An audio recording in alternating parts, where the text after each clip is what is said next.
Dobre triunfo de Chapela en Pedras Negras e xornada mellorable das embarcacións da comarca. Puebla rematou segunda na Liga B, unha vez máis superada por Cabana Ferrol.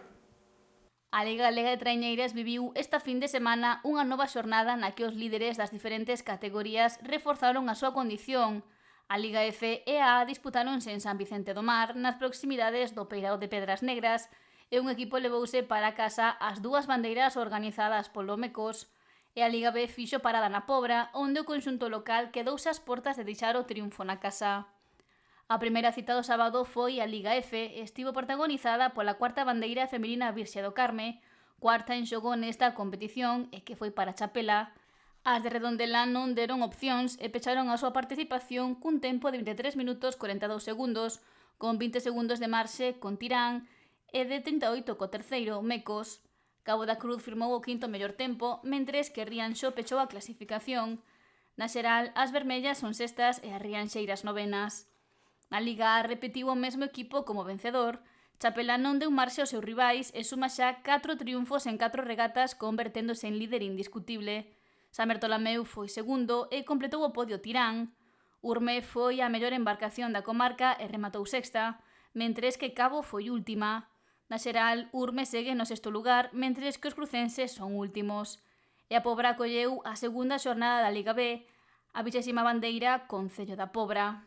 Favoritos están etiquetados como favoritos, pero hai que remar. Cabana tamén está moi fuerte, é un equipo máis veterano que nós. Nosos rapaces están un pouco nerviosos e non nos favorece, pero bueno, mira, esperemos que se olviden dos nervios cando baixen ao mar e que dean todo, e listo. Iso foi o que se veu no campo de regatas pobrense, aínda que finalmente o triunfo foi para Cabana Ferrol. Un dos factores diferenciais foi a idade. Temos unha medida de idade no barco de 21 anos, ao final temos 4 veteranos que rozan os 30 anos e os restos son rapaces casi todos juveniles ou seniors de primeiro ano. Entonces, bueno, son bons remeros, pero faltalle curtirse nestas lides, non?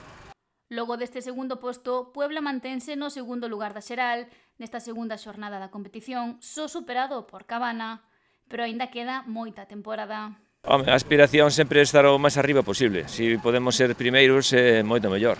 Aínda que outra das prioridades é seguir traballando para repoñer todo o perdido no incendio que calcinou a sede do club o pasado 5 de xaneiro. O golpe máis forte xa o asumimos, pero queda moito todavía por facer. Temos o tema das instalacións pendientes, temos o tema de conseguir o resto do material que temos que acadar para, polo menos, intentar na volta de 2 anos ou 3 acadar o mesmo material que tiñemos. O sea, temos que seguir traballando, temos que seguir facendo moitas cousas.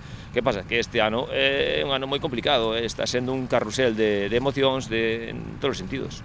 E afirmou que foi moi importante que a axuda que recibiron fora inmediata, algo que lle deu a vida ao club para afrontar esta temporada e seguir traballando coas categorías inferiores.